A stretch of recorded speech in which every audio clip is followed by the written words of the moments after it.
Hello प्यारे बच्चों, मैं सुधा स्वागत करती हूँ आप सबका आपके अपने चैनल तैयारी ऑनलाइन में। आज की इस वीडियो में बच्चों हम पढ़ने वाले हैं कक्षा 10 की हिंदी पाठ्य पुस्तक संचयन भाग 2 के अध्याय 1 हरिहर काका, जिसके लेखक हैं मिथिलेश्वर। इनका जन्म 31 दिसंबर 1950 को बिहार के भोजपुर जिले के वैसाडीहा गांव में हुआ। इन्होंने हिंदी में एमए और पीएचडी की उपाधि प्राप्त करने के बाद अध्यापन कार्य को चुना, यानी वह एक टीचर के रूप में हमें ज्ञान प्रदान करते रहे और इन दिनों वो आरा के विश्वविद्यालय में रीडर के पद पर कार्यरत हैं। बच्चों, उनकी कहानियों में हमें ग्रामीण जीवन का चित्रण मिलता है। उन्होंने बखूबी ग्रामीण जीवन को अपनी कहानियों में उकेरा है। इनकी कहानियाँ वर्तमान ग्रामीण जीवन के विभिन्न अंतर विरोधों को उद्घाटित करती हैं। यानी बच्चों, ग्रामीण जीवन में होने वाले उतार चढ़ाव सभी को उन्होंने अपनी कहानी के माध्यम से हम तक पहुंचाया है, जिनसे यह पता चलता है कि आज़ादी के बाद ग्रामीण जीवन वास्तव में किस हद तक भयावह और जटिल हो गया है। तो यहाँ पर लेखक ने कहा है कि आज़ादी के बाद अंग्रेज़ों से हम आज़ाद तो हो गए, लेकिन अभी भी कुछ ऐसी व्यवस्थाएं हैं जिससे हम आज़ाद नहीं हो पाए हैं। तो ग्रामीण जीवन में लोगों पर हो रहे शोषण अत्याचार का वर्णन उन्होंने इस कहानी में किया है और इसीलिए वह कह रहे हैं कि आज़ादी के बाद भी ग्रामीण जीवन वास्तव में क्या है, बहुत ही भयावह और जटिल है। क्योंकि बच्चों, बदलाव के नाम पर हुआ यह है कि आम लोगों के शोषण के तरीके जो हैं वह बदल गए हैं, लेकिन शोषण अभी भी हो रहा है। पहले अंग्रेज करते थे, अब अपने ही लोग करते हैं। अब देखिए, उनकी कुछ प्रमुख कृतियां हैं, उसके बारे में भी हम जान लें। जैसे बाबूजी, मेघना का निर्णय, हरिहर काका जो आज हम पढ़ने वाले हैं, चल खुसरो घर आपने, यह कहानी संग्रह है उनकी। उसके बाद झुरिया, युद्ध स्थल, प्रेम न वारी उपजे और अंत नहीं, यह सभी उनके द्वारा लिखित उपन्यास हैं। अपने लेखन के लिए इन्हें सोवियत लैंड नेहरू पुरस्कार सहित अन्य कई पुरस्कारों से सम्मानित किया जा चुका है। तो बच्चों, हमारे लेखक मिथिलेश्वर जी को सोवियत लैंड नेहरू पुरस्कार और अन्य पुरस्कारों से भी पुरस्कृत किया गया है उनकी महत्वपूर्ण रचनाओं के लिए। हमें पाठ को पढ़ने से पहले लेखक के बारे में भी जानकारी हासिल करनी चाहिए, क्योंकि उनसे संबंधित प्रश्न भी पूछे जाते हैं। चलिए अब हम उनके द्वारा लिखित कहानी हरिहर काका पढ़ते हैं। जैसा कि बच्चों हमारा शीर्षक ही है हरिहर काका, तो ये कहानी पूरी तरह से आधारित है किस पर? हरिहर काका पे। हरिहर काका इस कहानी के मुख्य पात्र हैं। अब यहाँ देखिए, हरिहर काका के यहाँ से मैं अभी अभी लौटा हूँ। कल भी उनके यहाँ गया था, लेकिन न तो वह कल ही कुछ कह सके और न आज ही। अब लेखक कह रहे हैं कि मैं अभी अभी हरिहर काका के यहाँ से आया हूँ। कल भी उनके पास गया था, लेकिन उन्होंने मुझसे कुछ नहीं कहा। मैंने उनसे बातचीत करने की कोशिश की, लेकिन उनका कोई जवाब नहीं। दोनों दिन उनके पास मैं देर तक बैठा रहा, लेकिन उन्होंने कोई बातचीत नहीं की। जब उनकी तबीयत के बारे में पूछा, तब उन्होंने सिर उठाकर एक बार मुझे देखा, फिर सिर झुकाया तो दोबारा मेरी ओर नहीं देखा। लेखक कहते हैं कि एक बार देखने के बाद दोबारा उन्होंने उनकी ओर नहीं देखा। हालांकि उनकी एक ही नज़र बहुत कुछ कह गई। बच्चों, कभी कभी लोग अपनी मुंह से अपने दुख को बयां नहीं कर पाते, लेकिन हम उनकी नज़रों को देख करके समझ जाते हैं कि वो बहुत ही दुखी हैं। तो लेखक यहाँ यही कह रहे हैं कि उन्होंने मुझसे कुछ नहीं कहा, सिर्फ एक बार नज़र उठा करके देखा और उनकी नज़र ही उनसे बहुत कुछ कह गई। जिन यंत्रणाओं के बीच वह घिरे थे और जिन मना स्थिति में जी रहे थे, उसमें आंखें ही बहुत कुछ कह देती हैं, मुंह खोलने की ज़रूरत नहीं पड़ती। बच्चों, यंत्रणाएं शब्द का अर्थ होता है अत्याचार। जब हम किसी पर जुल्म करते हैं या कोई भी व्यक्ति किसी के ऊपर जुल्म करता है, उसे परेशान करता है, यानी वह उसे क्या कर रहा है? यंत्रणाएं दे रहा है। तो बच्चों, लेखक कह रहे हैं कि जिन यंत्रणाओं को सहते हुए वह आगे बढ़ रहे थे, उसमें उनकी आंखें ही बहुत कुछ कह रही थी। हरिहर काका की जिंदगी से मैं बहुत गहरे में जुड़ा हूँ। अपने गांव में जिन चंद लोगों को मैं सम्मान देता हूँ, उनमें हरिहर काका भी एक हैं। हरिहर काका के प्रति मेरी आसक्ति के अनेक व्यवहारिक और वैचारिक कारण हैं। उनमें प्रमुख कारण दो हैं। एक तो यह कि हरिहर काका मेरे पड़ोस में रहते हैं, और दूसरा कारण यह है कि मेरी माँ बताती है हरिहर काका बचपन में मुझे बहुत दुलार करते थे, अपने कंधे पर बैठाकर घुमाया करते थे। एक पिता अपने बच्चे को जितना प्यार करता है, उससे कहीं ज़्यादा हरिहर काका मुझे प्यार करते थे। और जब मैं सियाना हुआ, तब मेरी पहली दोस्ती हरिहर काका के साथ ही हुई। हरिहर काका ने भी जैसे मुझसे दोस्ती के लिए ही इतनी उम्र तक प्रतीक्षा की थी। अब बच्चों, लेखक कह रहे हैं कि वो हरिहर काका से बहुत गहरे जुड़े हुए हैं। होता है ना, जब हम किसी इंसान से प्यार करते हैं तो हम उनसे बहुत ही गहरे जुड़े होते हैं, यानी गहरा जुड़ा होना यानी बहुत लगाव होना। तो लेखक को हरिहर काका से बहुत लगाव था, वह उनसे बहुत प्रेम करते थे। तो कह रहे हैं कि वह जिस गांव में रहते हैं, उस गांव में वह कुछ ही लोगों को सम्मान देते हैं, जिसमें से एक हैं हरिहर काका। और इसके लिए उन्होंने अनेक व्यवहारिक और वैचारिक कारण भी बताया है, और उनमें से दो मुख्य कारण बताए हैं कि पहली बात तो ये है कि हरिहर काका हमारे पड़ोस में रहते थे, और दूसरा वह बताते हैं कि उनकी माँ कहती है कि जब लेखक छोटे थे तो हरिहर काका उन्हें बहुत दुलार करते थे, अपने कंधे पर बिठा के पूरा गांव घुमाया करते और अपने बच्चे जैसा प्यार करते थे। तो इन सब की वजह से लेखक के सबसे पहले मित्र कौन बने? हरिहर काका। और लेखक कहते हैं कि शायद यही एक वजह है कि हरिहर काका इतनी उम्र तक मेरी प्रतीक्षा करते रहे।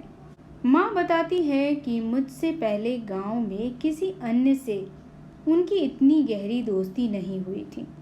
वह मुझसे कुछ भी नहीं छिपाते, खूब खुलकर बातें करते थे, लेकिन फिलहाल मुझसे भी कुछ कहना उन्होंने बंद कर दिया है।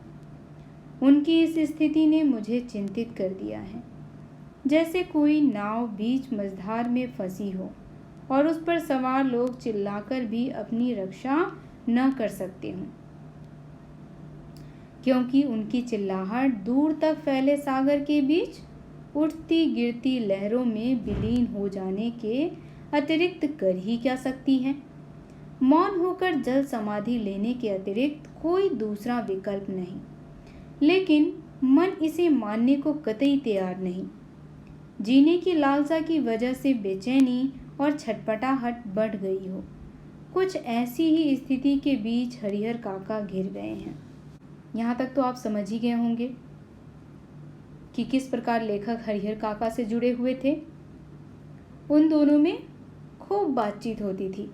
हरिहर काका उनसे कुछ भी नहीं छुपाते थे, लेकिन जब हरिहर काका बीमार हुए तो वो लेखक से कुछ भी नहीं कह रहे थे, और इसी वजह से लेखक जो थे वह बहुत ही चिंतित हो गए थे। उन्हें कुछ समझ ही नहीं आ रहा था कि हरिहर काका को क्या हुआ है।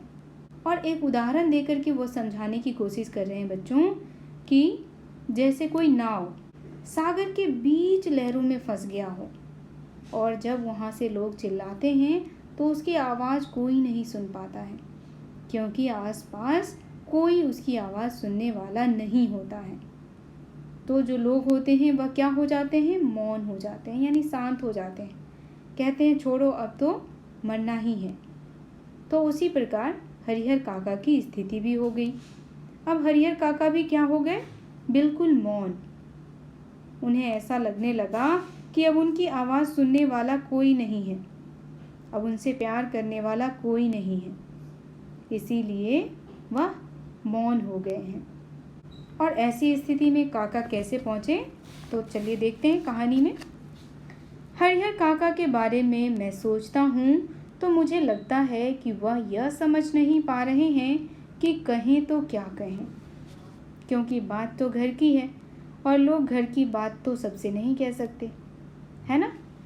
अब कोई ऐसी बात नहीं जिसे कहकर वह हल्का हो सके, यानी मन में कोई ऐसा बोझ है उनके जो वह किसी से कह भी नहीं पा रहे हैं। अगर वह अपनी मन की बातों को किसी से कहेंगे तो उनका मन क्या होगा, हल्का हो जाएगा। कभी कभी हमारे मन में भी कुछ ऐसी बातें होती हैं बच्चों, जिससे हमारा मन भारी भारी लगता है, और जब हम वो बातें किसी से कह लेते हैं तो क्या होता है, मन थोड़ा हल्का हो जाता है। ऐसा तो हम सब ने महसूस किया है। आगे कह रहे हैं लेखक, कोई ऐसी उक्ति नहीं जिसे कहकर वे मुक्ति पा सकें। यानी उक्ति यानी उपाय। लेखक कहते हैं कि लगता है कि कोई ऐसा उपाय नहीं है जिसे हरिहर काका कहें और मुक्ति पाएं, यानी अपनी समस्याओं से छुटकारा पा लें। हरिहर काका की स्थिति में मैं भी होता तो निश्चय ही इस गूंगेपन का शिकार हो जाता। क्यों कहा उन्होंने? क्योंकि बातें उनके घर की है और घर की बातें इंसान कभी भी बाहर नहीं कहता किसी से, और वह एक बोझ की तरह हो जाता है। अब आगे देखिए बच्चों, आगे लेखक कह रहे हैं कि हरिहर काका इस स्थिति में कैसे आ फंसे। यह कौन सी स्थिति है, इसके लिए कौन जिम्मेदार है, यह सब बताने से पहले अपने गांव का और खासकर अपने गांव की ठाकुरबाड़ी का संक्षिप्त परिचय मैं आपको दे देना उचित समझता हूँ, क्योंकि उसके बिना तो यह कहानी अधूरी ही रह जाएगी। अब देखिए बच्चों, लेखक कह रहे हैं कि हरिहर काका इस स्थिति में कैसे पहुँच गए, कैसे वह अपनी बातों को छुपाने लगे, कैसे वह अब लेखक से नजरें चुराने लगे। ऐसी क्या बात है, इसके लिए कौन जिम्मेदार है। बहुत सारी बातें लेखक के मन में आ रही हैं। तो लेखक कहते हैं कि हम किसके बारे में जानेंगे, सबसे पहले गांव की ठाकुरबाड़ी के बारे में। तभी हमें समझ में आएगा ये सारा माजरा। मेरा गांव कसवाई शहर आरा से 40 किलोमीटर की दूरी पर है, हसन बाजार बस स्टैंड के पास। गांव की कुल आबादी 2,500-3 हजार होगी। गांव में 3 प्रमुख स्थान हैं। गांव के पश्चिम किनारे का बड़ा सा तालाब, गांव के मध्य स्थित बरगद का पुराना वृक्ष और गांव के पूरब में ठाकुर जी की विशाल मंदिर, जिसे गांव के लोग ठाकुरबाड़ी कहते हैं।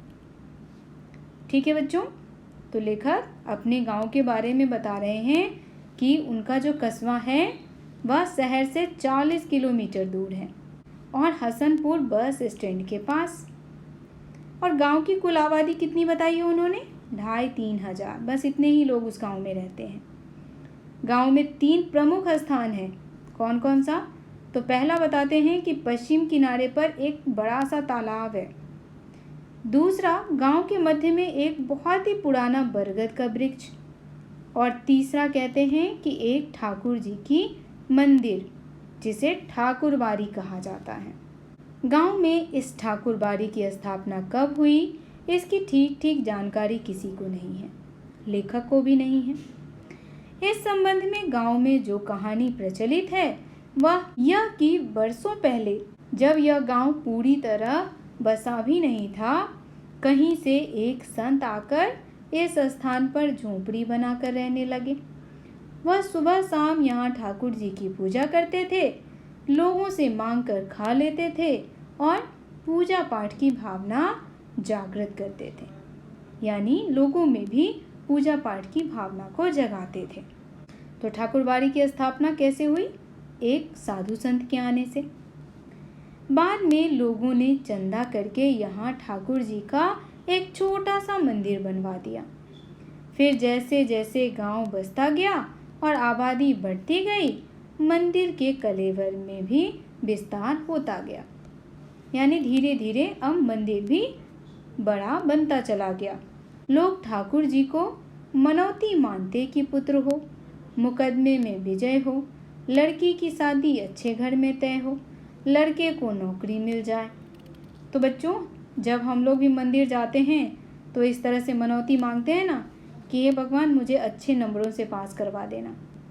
हाँ, अगर मैं अच्छे नंबरों से पास हो जाऊंगा तो लड्डू चढ़ाने आऊँगा। कुछ बच्चे कहते हैं, हे भगवान, अगर फर्स्ट डिवीज़न आ गया तो मैं मंदिर में आकर के नारियल चढ़ाऊँगा। ठीक है, तो इस तरह से मनौती तो हम लोग भी मानते हैं। तो उसी तरह से गांव के लोग भी मंदिर में जाकर के इस तरह से मनौती मांगा करते थे। फिर इसमें जिनको सफलता मिलती वह खुशी में ठाकुर जी पर रुपए, जेवर, अनाज चढ़ाते। जैसे अगर आप पास हो गए या फर्स्ट डिवीज़न आपको मिल गया तो आप भी जो मनौती मांगे हो उसकी पूर्ति तो करने जाओगे। तो उसी तरह से गांव के लोग भी करते थे।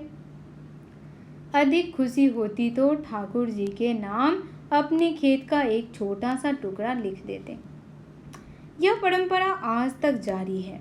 लोग आज भी ऐसा करते हैं, है ना? हम लोग भी ऐसा करते हैं।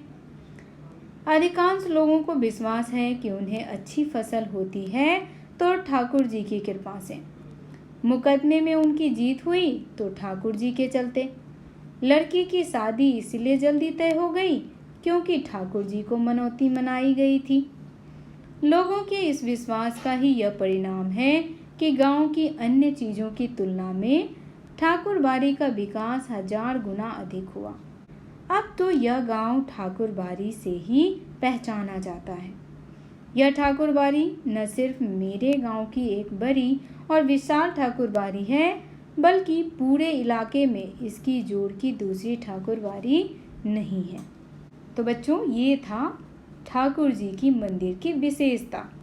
ठीक है, कि किस प्रकार लोग मनौती मानते और मनौती पूरा हो जाता तो वहाँ जाकर के वह प्रसाद वगैरह चढ़ाते। आगे लेखक कहते हैं, ठाकुरबाड़ी के नाम पर 20 बीघे खेत। धार्मिक लोगों की एक समिति है जो ठाकुरबाड़ी की देख रेख और संचालन के लिए प्रत्येक 3 साल पर एक महंत और एक पुजारी की नियुक्ति करती है। आगे लेखक कहते हैं, ठाकुरबाड़ी का काम लोगों के अंदर ठाकुर जी के प्रति भक्ति भावना पैदा करना तथा धर्म से विमुख हो रहे लोगों को रास्ते पर लाना है। ठाकुरबाड़ी में भजन कीर्तन की आवाज़ बराबर गूंजती रहती है। गांव जब भी बाढ़ या सूखे की चपेट में आ जाता है, ठाकुरबाड़ी के अहाते में तंबू लग जाता है। लोग और ठाकुरबाड़ी के साधु संत अखंड हरि कीर्तन शुरू कर देते हैं। इसके अतिरिक्त गांव में किसी भी पर्व त्यौहार की शुरुआत ठाकुरबाड़ी से ही होती है। होली में सबसे पहले गुलाल ठाकुर जी को चढ़ाया जाता है। दिवाली का पहला दीप ठाकुरबाड़ी में जलता है। जन्म, शादी और जनेऊ के अवसर पर अन्न वस्त्र की पहली भेंट ठाकुर जी के नाम की जाती है। ठाकुरबाड़ी के ब्राह्मण साधु व्रत कथाओं के दिन घर घर घूम करके कथा वाचन करते हैं। लोगों के खलिहान में जब फसल की दवनी होकर अनाज की ढेरी तैयार हो जाती, तब ठाकुर जी के नाम अगुवन निकाल कर ही लोग अनाज अपने घर ले जाते थे। तो लेखक ठाकुरबाड़ी का ही वर्णन कर रहे हैं कि कोई भी काम सबसे पहले ठाकुरबाड़ी से ही की जाती थी। यानी शुरुआत कहाँ होती थी किसी भी काम की? तो ठाकुरबाड़ी में। अगर फसल अच्छी हुई तो लोग क्या करते थे? फसल का सबसे पहला चढ़ावा जो है वह ठाकुर जी को ही लगाया जाता था। किसी भी त्यौहार की शुरुआत बच्चों ठाकुरबाड़ी से ही होता था। चाहे होली हो, चाहे दीपावली हो, जन्म हो, शादी हो, सभी चीज़ों में सबसे पहले भेंट किसे चढ़ाया जाता था? ठाकुर जी को। ठाकुरबाड़ी के साथ अधिकांश लोगों का संबंध बहुत ही घनिष्ठ है, मन और तन दोनों स्तर पर।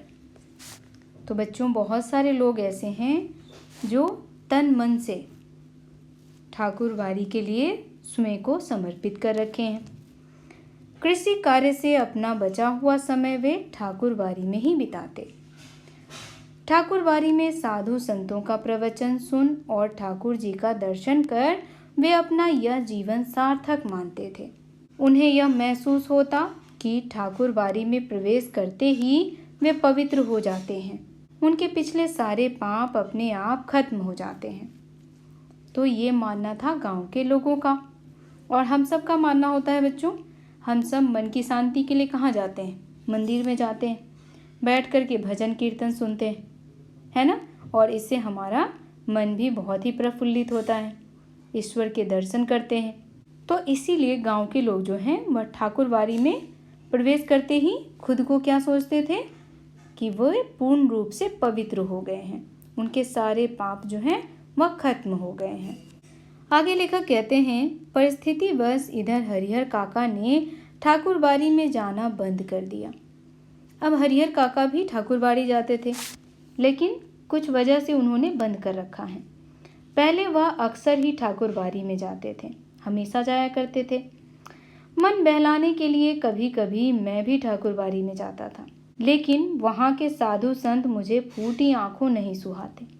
अब देखिए, पहले था कि मंदिर वगैरह में जो साधु संत होते थे वह पवित्र मन से पूजा अर्चना किया करते, लेकिन समय के बदलते बदलते लोग जो हैं वह लालची हो गए। वह पूजा जो है वह सिर्फ अपने भले के लिए करते हैं, ईश्वर के या मन के शांति के लिए नहीं। लेखक कहते हैं, काम धाम करने में उनकी कोई रुचि नहीं।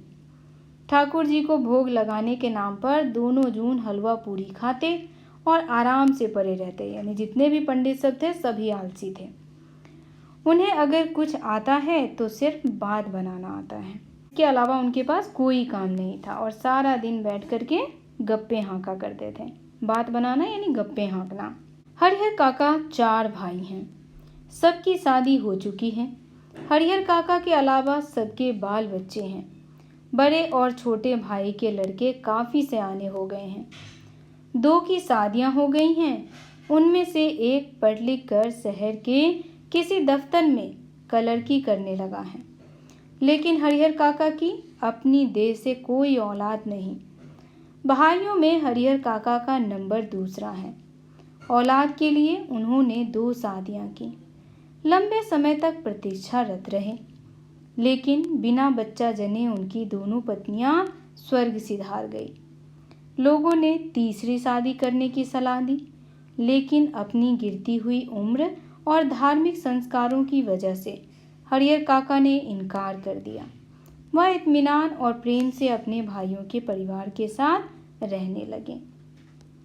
अब लेखक हरिहर काका के बारे में बता रहे हैं कि उनके कितने भाई थे? 4, और हरिहर काका जो हैं वह दूसरे नंबर पे थे। उनकी कोई औलाद नहीं थी, 2 शादियां हुई थी। दोनों पत्नियां जो हैं वह स्वर्ग सिधार गई थी। गांव वाले ने कहा कि अरे तुम्हारे पास जमीन जायदाद है, ऐसा करो तीसरी शादी कर लो, हो सकता है इससे तुम्हें बच्चा हो जाए। लेकिन हरिहर काका समझदार थे, उन्होंने तीसरी शादी से इनकार कर दिया और किसके साथ रहने लगे? अपने तीनों भाइयों और उनके बच्चों के साथ रहने लगे। वही उनका परिवार था। ठीक है बच्चों, तो आज की वीडियो में हम बस इतना ही देखेंगे, और इस कहानी के अगले पार्ट में हम इसके बारे में और जानेंगे। तो आज की ये कहानी यहीं समाप्त करती हूँ। वीडियो आपको पसंद आए तो इसे लाइक, शेयर और हमारे चैनल को सब्सक्राइब कर लें। मिलते हैं कहानी के अगले भाग में, तब तक के लिए आप सभी का धन्यवाद।